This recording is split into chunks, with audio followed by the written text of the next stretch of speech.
একটুখানি শোনাই। মদিনায় একটা বাচ্চা আর একটা মহিলা, এই দুজনের ভিতরে কথোপকথন হচ্ছে। ছেলেটা কাঁদছে, তো মদিনার যুবকেরা ছুটে গেল মহিলার ওই ছেলেটার কাছে। এই ছেলে, তুমি কাঁদছো কেন?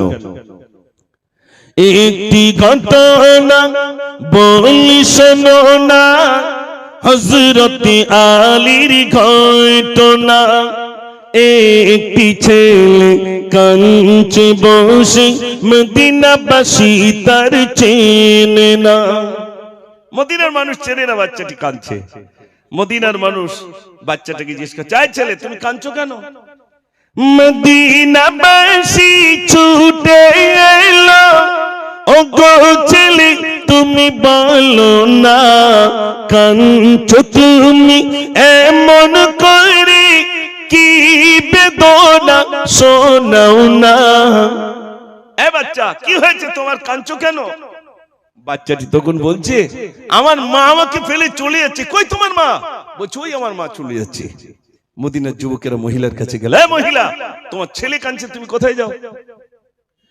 মহিলা বলে, মদিনাবাসী ছেলে বলতে কিছুই নাই, বিয়ে হইলে ছেলে হবে, বিয়ে তো আমার হই নাই, আমার কাছে সম্পদ আছে। আমার কাছে কিছু সম্পদ আছে, ওই সম্পদটা নেওয়ার জন্যই বাচ্চা আমাকে মামা বলছে। মদিনার যুবকের বলছে, স্বপ্ন আছে। ছেলেকে বলছে মা, আর মহিলা বলছে ও ছেলে আমার না। এই ছেলে, সত্য কথা বল। ছেলে বলছে, আল্লাহর কসম কি বলছে, উনি আমার মা। মদিনার যুবকেরা আবার মহিলার কাছে গেল, এই মহিলা, তুমি সত্য কথা বলো। মহিলা বলছে, আল্লাহর কসম খেয়ে বলছে, ও ছেলে আমার না। বিয়ে হয়নি তো ছেলে কি করে, ও ছেলে আমার না। কেউ বিচার করতে পারবে বলে মনে হয়? পারবে না। মদিনার যুবকেরা কি করলো? বলছে, চলো তো থানায় নিয়ে যাই। সেখানে একজন বিচারক রয়েছেন, আসাদুল্লাহিল গালিব, হযরতে আলী রাদিয়াল্লাহু তাআলা। জোরে বলুন না সুবহানাল্লাহ। সেখানে কি হচ্ছে, হুজুর সালাম দিয়ে হযরতে আলী, শুনুন এদের ঘটনা, হর মানিয়া এসেছি দাঁড়ে, মহিলা ছেলের যাতনা, মহিলার কই ছেলে মা জননী, মহিলা কই মোর ছেলে না, বিচার করুন হযরতে আলী, এই ছিল তাদের ঘটনা। হুজুর, এই ছেলেটাকে বলছে মা, আর মহিলা বলছে ও ছেলে আমার না। হুজুর, আমরা কেউ বিচার করতে পারছি না, হুজুর আপনি একটু বিচারটা করে দেন। হযরত আলী রাদিয়াল্লাহু তাআলা বিচার করবেন। ও ভাই, একটু আমার দিকে তাকান, আর একটু তাকবীর দেন জোরে, বিচার হবে। নারে তাকবীর। হযরত আলী রাদিয়াল্লাহু তাআলা ছেলেটাকে জিজ্ঞেস করে, এই ছেলে, বলো তোমার অভিযোগ। একদিকে ছেলে, একদিকে মহিলা। হযরত আলী রাদিয়াল্লাহু তাআলা মিডিলে ছেলেটাকে প্রথমে জিজ্ঞেস করে, এই ছেলে, বলো তোমার অভিযোগ।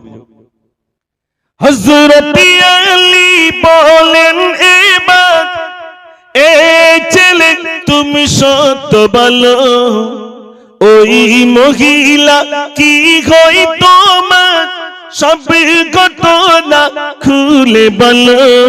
ছেলে বলে, খোদার কসম, উনি তো হলেন মা জননী, মাকে ছেড়ে কেমনে চলি। ছেলে বলছে, আমার মা থেকে যদি আমাকে আলাদা করে দেন, কি আমাকে ভালোবাসবে, কি আমাকে আদর করে খাওয়াবে, উনি আমার মা। হুজুর, আমি আল্লাহর কসম খেয়ে বলছি, উনি আমার মা, মা থেকে আমাকে আলাদা করবেন না। এটা ছেলের কাকুতি মিনতি, ছেলের অভিযোগ। হযরত আলী এবার মহিলাকে বলছে, এই মহিলা, বলো তোমার অভিযোগ। হযরতে আলী বলেন, এবার এ মহিলা সত্য বলো, ওই ছেলেটি কি হয় তোমার, সব ঘটনা খুলে বলো। মহিলা বলে, খোদার কসম, ও ছেলে তো আমার না, বাচ্চা হবে কেমনে বুঝি, বিয়ে তো আমার হলো না। মহিলা বলে, যেই বলে হযরত তার সর্বনাশ, আমি কি করে বিচার করি? ছেলে ওকে বলছে মা, মহিলা বলছে ও ছেলে আমার না। কিন্তু বিচার তো করতে হবে না, হবে না ভাই? বিচার তো করা লাগবে। হযরত আলী রাদিয়াল্লাহু তাআলা চিন্তিত, এই ছেলে সত্য বলো। হুজুর আমি আল্লাহর কসম কি বলছি উনি আমার মা। এই মহিলা তুমি সত্য বলো, আল্লাহর কসম কি বলছি ও ছেলে আমার না। হযরত আলী রাদিয়াল্লাহু তাআলা এবার কি বলছে শোনেন ভাইরা। হযরত আলী রাদিয়াল্লাহু তাআলা ছেলেকে ডাকলেন, বাবা শোনো।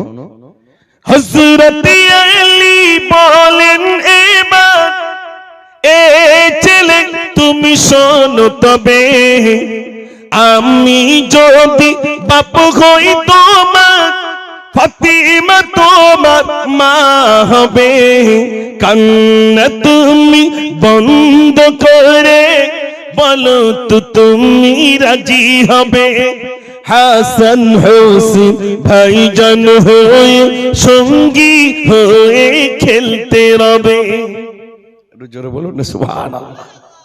প্রথমে একটা অফার দিলেন হযরত আলী রাদিয়াল্লাহু তাআলা ছেলেকে ডাকলে, বাবা ছেলে শোনো, আমি আলী যদি তোমার আব্বা হই, ফাতেমা যদি তোমার মা হয়, হাসান আর হুসাইন যদি তোমার ভাই হয়, তোমার কোন দুঃখ আছে বাবা? ছেলেটি কি উত্তর দিচ্ছে শোনেন। ছেলে বলে হযরত আলী চাই না আমি ওই জননী। ওমার দরকার নেই। কোন মা বলুন তো? ওই যে মা বলছিল ছেলে আমার, ওমার দরকার নেই। তাহলে দরকার কার? পিতা হবেন হযরত আলী, ফাতিমা হবেন মা জননী। হাসান হোসেন ভাইজান হবেন নানাজি হবেন এখনি। বাদশাহ দিগের বাদশাহ নবী তানার কলিজা মা জননী। জোরে বলুন না সুবহানাল্লাহ। হুজুর আমার কোনো দরকার নেই। হযরত আলী রাদিয়াল্লাহু তাআলা আমার আব্বা, ফাতেমাতুজ জাহরা রাদিয়াল্লাহু তাআলা আনহা আমার হবেন মা, হাসান আর হুসাইন যদি আমার ভাই হয়, তাহলে বিশ্ব নবী সাল্লাল্লাহু আলাইহি সাল্লাম হবেন আমার নানা। আমার কোনো দুঃখ নাই, আজ থেকে আমি হয়ে গেলাম আপনার ছেলে। হযরত আলী বললেন, মহিলা চলে যাও, বিচার হয়ে গেছে, এখন আমার ছেলে। হযরত আলী বললেন, মহিলা তুমি চলে যাও। মহিলা বলে, আসাদুল্লাহিল গালিব দুজন এসেছিলাম, একটাকে ছেলে করে নিলেন আর আমাকে তাড়িয়ে দিচ্ছেন। কার না শখ জাগে হযরত আলীর বাড়ির মেহমান হওয়ার, কার না শখ জাগে একটু আমাকে আপনার বাড়ির মেহমান বানিয়ে নেন। হযরত আলী বললেন, না আমি এই ছেলেটাকে নিজের ছেলে করে নিলাম, তুমি চলে যাও। মহিলা বারে বারে বলে, হুজুর আমাকে একটু আপনার বাড়ির মেহমান বানিয়ে নেন। ওটা যেমনি ছেলে করে নিয়েছেন, আমাকে একটু আপনার বাড়ির কিছু বানিয়ে নেন। হযরত আলী রাদিয়াল্লাহু তাআলা বললেন, তাহলে এক কাজ করো, এই মাত্র যে ছেলেটাকে ছেলে করে নিলাম, ওই ছেলেটির সঙ্গে তোমাকে বিয়ে দেব। বিয়ে দিয়ে পুত্রবধূ অর্থাৎ বৌমা করে আমার বাড়িতে আনবো। বলো বলো তুমি কি রাজি আছো? ওই ছেলের সাথে তোমার বিয়ে দেবো, তুমি রাজি আছো? শুনছেন তো আপনারা? মাশাআল্লাহ। হযরত আলী রাদিয়াল্লাহু তাআলা বললেন, মহিলা বলে, আসাদুল্লাহিল গালিব ওই ছেলেটির সঙ্গে যদি আমার বিয়ে হয়ে যায়, তাহলে হযরত আলী রাদিয়াল্লাহু তাআলা হবেন আমার শ্বশুর, ফাতেমাতুজ জাহরা রাদিয়াল্লাহু তাআলা হবেন আমার মা। কিন্তু বলুন বলুন, দুঃখ তো আমার থাকি না, তবে একদিকে বলুন, সন্তানের সঙ্গে কি কোনোদিন মায়ের বিয়ে হয়? এতক্ষণ কেন বলেছিলে ছেলে আমার না? কি কারণে বলেছিল ছেলে আমার না? এটা আবার পরের বছরে বলবো, অসুবিধা আছে? এবছর বলতে হবে? আরে সর্বনাশ। তাহলে এতক্ষণ পরে আপনি বুঝতে পারলাম যে আপনারা তাহলে আমার আলোচনা শুনছেন। মাশাআল্লাহ। তাহলে এবারে একটু জোরে তাকবীর দেন তো দেখি, নারে তাকবীর। আস্তে আস্তে হচ্ছে, ছেলেপিলেটা কই, কুচো কাঁচা গুলো কই? কইছে তোরা একটু সামনের দিকে আয় দিন, আমি দেখি মাথা কোন দেখি, একটু সরিয়ে সামনের দিকে আয়।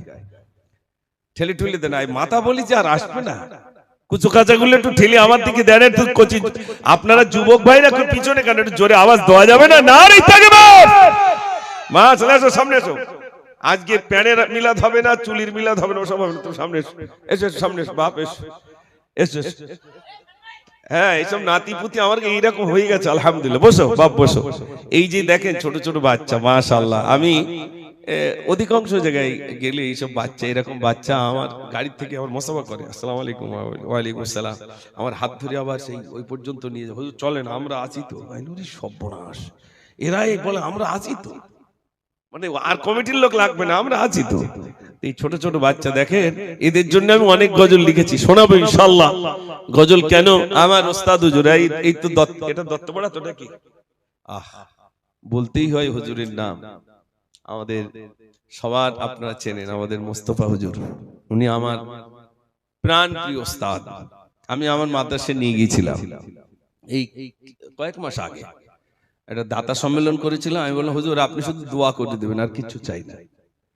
হুজুর আমাকে ডাকতেন, এই বাবরি মসজিদ শহীদ হয়েছে না ভাই, যে সময় বাবরি মসজিদে আঘাত আসে, তো হুজুর আমাকে ডাকলেন, মুজফ্ফর কই, আর ওনার বড় ছেলের নাম মুজফ্ফর, আর আমার নামও মুজফ্ফর, আর আমি সমবয়সী ছিলাম। আমাকে ডাকতেন, চলে এসো, মাদ্রাসার 2 তলার